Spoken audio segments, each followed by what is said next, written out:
The answer to the questions, what is life? What is love? Who am I? And what is God? I think the answer to all those questions is the same answer. But we can't just know that intellectually. We have to live out the process. Truth is not some intellectual concept that we can just contain. Every now and then we get these insights and we get these revelations and we get these epiphanies of dopamine. Oh my gosh, I think I get it now. The answer, it's 42. I lived quite a few many years in the North Shore of Kauai, and there are quite some characters who will tell you everything there is to know about spirituality. If you've lived in places like Boulder, Colorado, Sedona, Arizona, Ashland, Oregon, you might know some of these characters. Get me out of here. Believe me, it drove me crazy. I've had enough of that stuff. After a few years, I realized I learned so much about what spirituality isn't. Instead of spirituality, what about the experimentation and implementation and practice of using non-physical technologies that uplift, that inspire, that unify, and create meaning for ourselves and all expressions of life? That's a very big definition. Hopefully we can find a smaller definition in time. I love when people practice or implement these things instead of talking about them. Are you freaking cool? Don't tell me how cool you are. Show me how cool you are. Because we all know some talkers. We know some people who can talk. But are they actually doing it?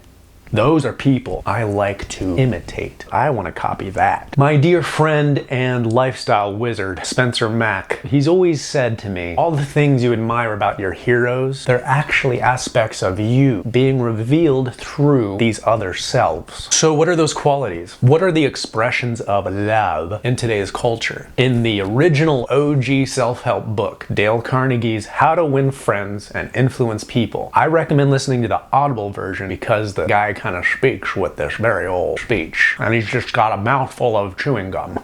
It tickles your fancy. And the main thing he drills into your brain is true, sincere appreciation. If you really try to express appreciation, it's a form of love. What are today's love languages? I try my absolute darndest to remember someone's name when I meet them. The moment someone says their name, I imagine it stapled on their forehead and they're bleeding. I will not forget their name unless they're really hot. I'm Carl. I'm Ken. Cam.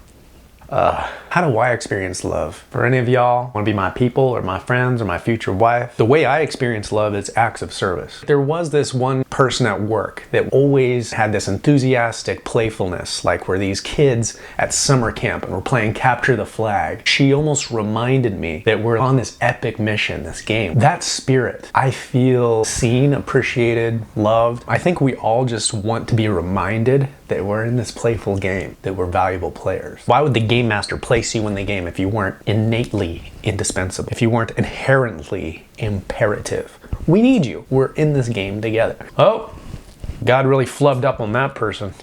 They don't belong in reality. I'm stoked to have you as a team member. We need you. This is a pretty cool play.